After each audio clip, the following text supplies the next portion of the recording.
Hello friends, എല്ലാവർക്കും നമസ്കാരം. ഇന്ന് ഞാൻ നിങ്ങളോട് ഷെയർ ചെയ്യുന്ന റെസിപ്പി ഒരു ബിരിയാണിയുടേതാണ്. ഒരു മട്ടൻ ബിരിയാണിയാണ്. നമ്മുടെ ചാനലിൽ കുറേയധികം ബിരിയാണിയുടെ റെസിപ്പീസ് ഒക്കെ ഇട്ടിട്ടുണ്ട്. അപ്പോൾ നമ്മൾ മട്ടൻ ബിരിയാണി ആദ്യമായിട്ടാണ് ഇടുന്നത്. അപ്പോൾ ഈ ഇതിനൊക്കെ ഉണ്ടാക്കാൻ പറ്റിയ ഒരു അടിപൊളി റെസിപ്പിയാണ്. നല്ല ടേസ്റ്റി ആയിട്ടുള്ള റെസിപ്പിയാണ്. പെട്ടെന്ന് ഉണ്ടാക്കിയെടുക്കാൻ പറ്റുന്നതാണ്. അപ്പോൾ എന്തായാലും നിങ്ങളൊന്ന് ട്രൈ ചെയ്ത് നോക്കുക. ട്രൈ ചെയ്ത് നോക്കി നിങ്ങളുടെ അഭിപ്രായം കമൻറ്റ് ബോക്സിൽ മറക്കരുത്. നിങ്ങളുടെ ഫ്രണ്ട്സായിട്ടൊക്കെ ഷെയർ ചെയ്യുക. അപ്പോൾ നമുക്ക് ഈ മട്ടൻ ബിരിയാണി ഉണ്ടാക്കാൻ തുടങ്ങാം.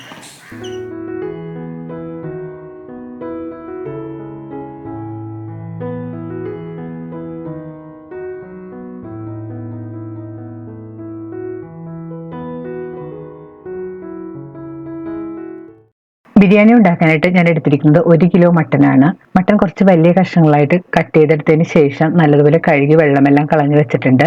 ഇതിലേക്ക് 1 ടീസ്പൂൺ കുരുമുളക് പൊടി, 1/2 ടീസ്പൂൺ മഞ്ഞൾപ്പൊടി, 1 ടീസ്പൂൺ ഉപ്പുപൊടിയും ചേർത്ത് കൈകൊണ്ട് നല്ലതുപോലെ മിക്സ് ചെയ്ത് കൊടുക്കാം.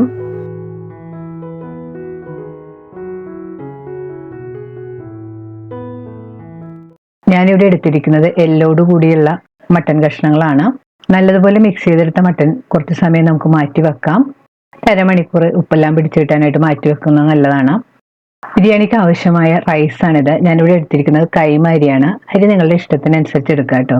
ഞാനിവിടെ 2.5 കപ്പ് അരി എടുത്തിട്ടുണ്ട്. അരി 3-4 പ്രാവശ്യം നല്ലതുപോലെ കഴുകി എടുത്തതിന് ശേഷം കുറച്ച് വെള്ളം ഒഴിച്ച് ഒരു 10-15 മിനിറ്റ് കുതിരാനായിട്ട് മാറ്റി വെക്കണം. ബിരിയാണിക്കായിട്ട് 3 സവാള കനം കുറച്ച് നീളത്തിൽ അരിഞ്ഞു വെച്ചിട്ടുണ്ട്. ഇനി ഒരു പ്രഷർ കുക്കർ ചൂടാക്കാം. അതിലേക്ക് ഒരു 4 ടേബിൾ സ്പൂൺ ഓയിൽ ഒഴിച്ചു കൊടുക്കാം. ഓയിലിന് പകരമായിട്ട് നമുക്ക് വെളിച്ചെണ്ണ വേണമെങ്കിൽ ഉപയോഗിക്കാം കേട്ടോ. ഞാനിവിടെ വെളിച്ചെണ്ണയാണ് ഉപയോഗിച്ചിരിക്കുന്നത്. ഓയിൽ നല്ലപോലെ ചൂടായി വരുമ്പോൾ ഇതിലേക്ക് 1 കപ്പ് കട്ട് ചെയ്ത് വെച്ചിരിക്കുന്ന സവാള ഇട്ട് കൊടുക്കാം. സവാള ഒന്ന് കൈകൊണ്ട് നന്നായിട്ട് വിടർത്തിയിട്ട് ഇട്ട് കൊടുക്കാം. അപ്പോൾ പെട്ടെന്ന് സവാള ഫ്രൈ ആയിട്ട് കിട്ടും. ഈ സവാള ഫ്രൈ ചെയ്ത് മാറ്റി വെക്കാനുള്ളതാണ്. പിന്നീട് നമുക്ക് ബിരിയാണി ദം ചെയ്യുമ്പോൾ ഉപയോഗിക്കാനായിട്ട്. സവാള ചേർത്ത് കഴിഞ്ഞ് സ്റ്റവ് ഒരു മീഡിയം ഫ്ലെയിമിൽ വെച്ച് നല്ലപോലെ വഴറ്റി കൊടുക്കണം. സവാള ഒരു ഗോൾഡൻ ബ്രൗൺ കളർ ആവുന്ന വരെ വറുത്തെടുക്കണം. സവാള ഇപ്പോൾ ഒരു ഗോൾഡൻ ബ്രൗൺ കളറായി വന്നിട്ടുണ്ട്. ഇനി നമുക്കിത് എണ്ണയിൽ നിന്ന് കോരി മാറ്റാം. ബാക്കി എണ്ണയിലേക്ക് കുറച്ച് കശുവണ്ടി ഇട്ട് കൊടുക്കാം. കശുവണ്ടി 2ആയിട്ട് ഞാൻ സ്പ്ലിറ്റ് ചെയ്ത് വെച്ചതാണ്. ഞാനൊരു 20 കശുവണ്ടി എടുത്തിട്ടുണ്ട്. കശുവണ്ടി ചേർത്തിട്ട് നല്ലപോലെ വഴറ്റി കൊടുക്കാം. കശുവണ്ടി ഇപ്പോൾ ചെറിയൊരു ബ്രൗൺ കളറായി തുടങ്ങിയിട്ടുണ്ട്. ഈ സമയത്ത് ഇതിലേക്ക് നമുക്ക് കുറച്ച് കിസ്മിസും കൂടെ ചേർത്ത് കൊടുക്കാം. കിസ്മിസ് ചേർത്ത് വീണ്ടും നല്ലപോലെ വഴറ്റി കൊടുക്കണം.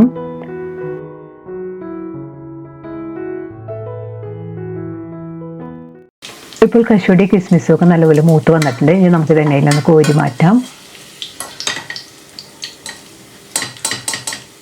ഇനി ഇതിലേക്ക് ബാക്കിയുള്ള സവാളയും കൂടി ഇട്ട് കൊടുക്കാം. സവാള ചേർത്ത് നല്ലപോലെ ഒന്ന് വഴറ്റി കൊടുക്കണം.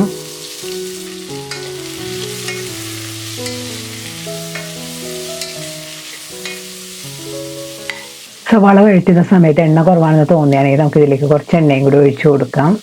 സവാള ഒന്ന് പെട്ടെന്ന് വഴന്ന് കിട്ടാൻ വേണ്ടി ഇതിലേക്ക് 1 ടീസ്പൂൺ ഉപ്പുപൊടിയും കൂടി ചേർത്ത് കൊടുക്കാം. ഉപ്പുപൊടി ചേർത്ത് വീണ്ടും നല്ലപോലെ വഴറ്റി കൊടുക്കണം. സവാള ഒന്ന് സോഫ്റ്റായി ചെറുതായിട്ട് കളറെല്ലാം മാറി തുടങ്ങിയിട്ടുണ്ട്. ഈ സമയത്ത് നമുക്ക് ഇതിലേക്ക് 1.5 ടേബിൾ സ്പൂൺ ജിഞ്ചർ ഗാർലിക് പേസ്റ്റും കൂടി ചേർത്ത് കൊടുക്കണം. ജിഞ്ചർ ഗാർലിക് പേസ്റ്റ് ചേർത്ത് 2 മിനിറ്റ് നല്ലപോലെ വഴറ്റി കൊടുക്കാം. ഇനി ഇതിലേക്ക് നീളത്തിൽ കട്ട് ചെയ്ത് വെച്ചിരിക്കുന്ന 6 പച്ചമുളകും കൂടി ചേർത്ത് കൊടുക്കണം. പച്ചമുളക് ചേർത്ത് വീണ്ടും നല്ലപോലെ വഴറ്റി കൊടുക്കാം. ഇനി ഇതിലേക്ക് 2 തക്കാളി സ്ലൈസ് ചെയ്തതും കൂടെ ചേർത്ത് കൊടുക്കാം. തക്കാളി ചേർത്ത് വീണ്ടും നല്ലപോലെ വഴറ്റി കൊടുക്കണം. തക്കാളി കുടഞ്ഞു വരുന്നവരൊന്ന് വഴറ്റി കൊടുക്കാം.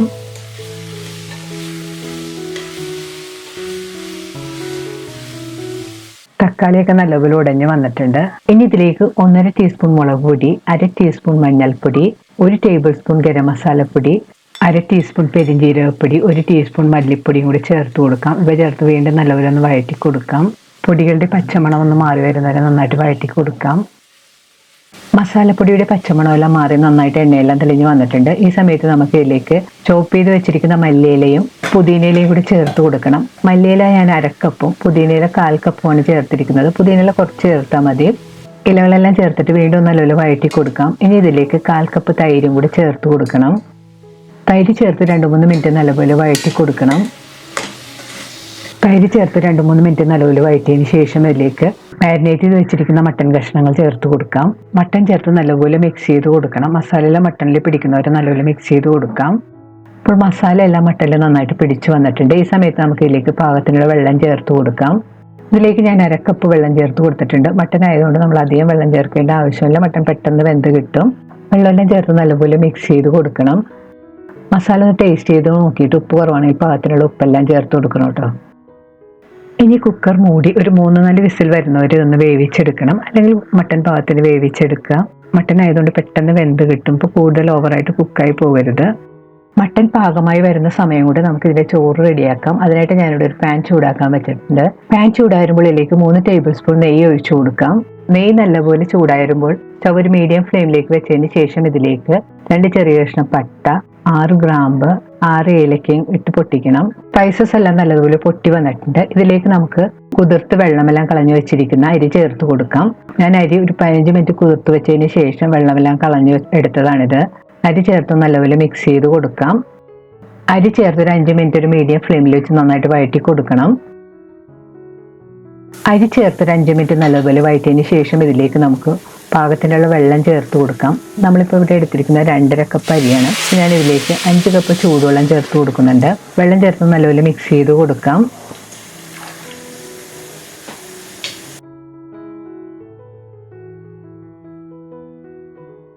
ഇനി ഇതിലേക്ക് പാകത്തിനുള്ള ഉപ്പുപൊടി ചേർത്ത് കൊടുക്കാം. ഞാൻ ഇതിലേക്ക് 2 ടീസ്പൂൺ ഉപ്പുപൊടി ചേർത്ത് കൊടുത്തിട്ടുണ്ട്. ഉപ്പുപൊടി നിങ്ങളുടെ പാകത്തിനനുസരിച്ച് ചേർക്കാം കേട്ടോ. എന്നാലും ചോറിന് ഉപ്പ് കുറച്ച് മുന്നിൽ നിൽക്കണം കുക്കായിട്ട് വരുമ്പോഴത്തേക്ക്, എന്നാലും ബിരിയാണി നല്ല കറക്റ്റ് ടേസ്റ്റിന് കിട്ടുള്ളൂ. ഇപ്പം അരിയിലുള്ള വെള്ളം നന്നായിട്ട് തിളക്കാൻ തുടങ്ങിയിട്ടുണ്ട്. ഇനി പാൻ ഒന്ന് മൂടി വെച്ച് സ്റ്റവ് ഒരു മീഡിയം ഫ്ലെയിമിൽ വെച്ച് കുറച്ച് സമയം കുക്ക് ചെയ്യണം. ഇടയ്ക്ക് പാൻ്റെ മൂടി മാറ്റിയിട്ട് നല്ലപോലെ മിക്സ് ചെയ്ത് കൊടുക്കണം. അരി കുക്ക് ചെയ്യാൻ വെച്ചിട്ടൊരു 8 മിനിറ്റ് ഒക്കെ ആയിട്ടുണ്ട്. ഇപ്പം പാൻ്റെ മൂടി മാറ്റി നോക്കാം. ഇപ്പം അരിയിലുള്ള വെള്ളമെല്ലാം വറ്റി അരി നല്ല പാകത്തിന് കുക്കായി വന്നിട്ടുണ്ട്. ഇനി സ്പൂൺ കൊണ്ടൊന്ന് പതുക്കെ മിക്സ് ചെയ്ത് യോജിപ്പിക്കാം. അരി നല്ല പെർഫെക്റ്റ് ആയിട്ട് കുക്കായിട്ട് വന്നിട്ടുണ്ട്. ഇനി നമുക്ക് മാറ്റി വെക്കാം.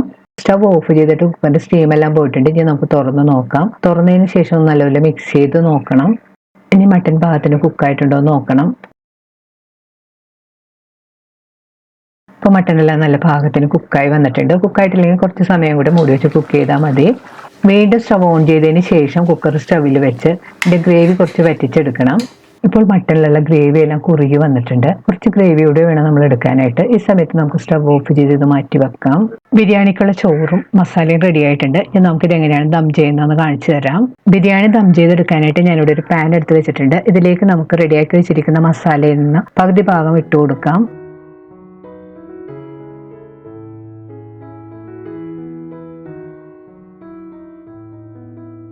ഇനി മസാലയുടെ മുകളിലേക്ക് ചോറിൽ നിന്ന് പകുതി ഭാഗം കൂടി ഇട്ട് കൊടുക്കാം.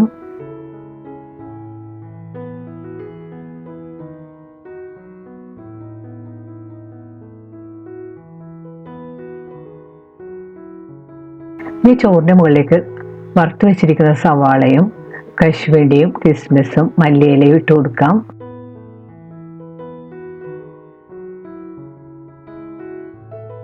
വീണ്ടും ഇതിൻ്റെ മുകളിലേക്ക് ബാക്കിയുള്ള മസാലയും കൂടി ഇട്ട് കൊടുക്കാം.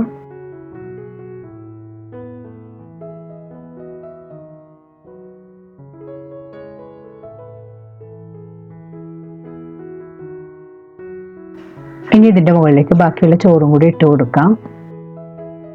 ചോറിൻ്റെ മുകളിലേക്ക് 1 ടേബിൾ സ്പൂൺ നെയ്യ് ഇട്ട് കൊടുക്കാം.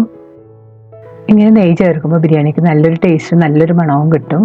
ഇനി ഇതിൻ്റെ മുകളിലേക്ക് നമുക്ക് വറുത്ത് വെച്ചിരിക്കുന്ന സവാളയും കശുവണ്ടിയും കിസ്മിസും കൂടി ഇട്ട് കൊടുക്കണം. ഇനി ഇതിലേക്ക് ചോപ്പ് ചെയ്ത് വെച്ചിരിക്കുന്ന മല്ലിയിലയും പുതിനയിലയും 1/2 ടീസ്പൂൺ ഗരം മസാലയും കൂടി തൂക്കി കൊടുക്കണം. ഞാനിവിടെ 2 ടേബിൾ സ്പൂൺ ചൂടുവെള്ളത്തിൽ 1/4 ടീസ്പൂൺ കുങ്കുമപ്പൂവ് അഥവാ സാഫ്രൻ കുതിർത്ത് വെച്ചിട്ടുണ്ട്. അതും കൂടി ഇതിൻ്റെ മുകളിലേക്ക് ഒഴിച്ച് കൊടുക്കാം. ഇത് ഓപ്ഷനിലാണ്, നിങ്ങളുടെ കയ്യിലുണ്ടെങ്കിൽ ചേർത്താൽ മതി. ഇനി ഒരു നോൺ സ്റ്റിക്ക് പാൻ ചൂടാക്കാൻ വെക്കാം. അതിൻ്റെ മുകളിലേക്ക് റെഡിയാക്കി വെച്ചിരിക്കുന്ന ബിരിയാണി ചെമ്പ് ഇറക്കി വെച്ച് കൊടുക്കാം. ഇനി ബിരിയാണി പാൻ്റെ മുകളിലേക്ക് ഫോയിൽ പേപ്പർ വെച്ചിട്ട് നന്നായിട്ട് മൂടി കൊടുക്കണം. ഇനി പാനൊന്ന് മൂടി വെച്ച് സ്റ്റവ് ഒരു മീഡിയം ലോ ഫ്ലെയിമിൽ വെച്ച് ഒരു 15 മിനിറ്റ് കുക്ക് ചെയ്യണം. 15 മിനിറ്റ് കഴിയുമ്പോൾ പാൻ്റെ മൂടി മാറ്റിയിട്ട് നോക്കാം. മൂടി മാറ്റിയിട്ട് ഫോയിൽ പേപ്പർ മാറ്റി കൊടുക്കണം. ഫോയിൽ പേപ്പർ മാറ്റുമ്പോൾ തന്നെ നല്ല കൊതിയൂർന്ന മണം വരുന്നുണ്ട്. നെയ്യുടെയും കാഷ്യൂനട്ടിൻ്റെയും മസാലയുടെ നല്ല കൊതിയൂർന്ന മണം വരുന്നുണ്ട്. റെഡിയായ ബിരിയാണിയുടെ മുകളിൽ നിന്ന് കുറച്ച് റൈസ് ചെയ്യാൻ മാറ്റി വെക്കും. അതിനുശേഷമാണ് എല്ലാം കൂടെ മിക്സ് ചെയ്യുന്നത്.